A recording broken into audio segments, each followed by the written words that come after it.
सहीह बुखारी, किताब रोजे का बयान, बाब कोई रोजादार को अगर गाली दे तो उसे ये कहना चाहिए कि मैं रोजा से हूं। हदीस नंबर 1904। तर्जुमा, हमसे इब्राहिम बिन मूसी ने बयान किया, कहा कि हमको हिशाम बिन यूसुफ ने खबर दी। उन्हें इब्न जरीज ने कहा कि मुझे अता ने खबर दी।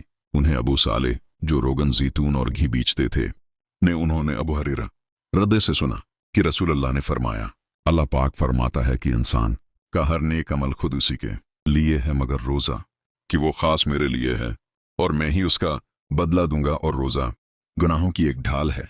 अगर कोई रोजे से हो तो उसे फहशगोई न करनी चाहिए और ना शोर मचाए।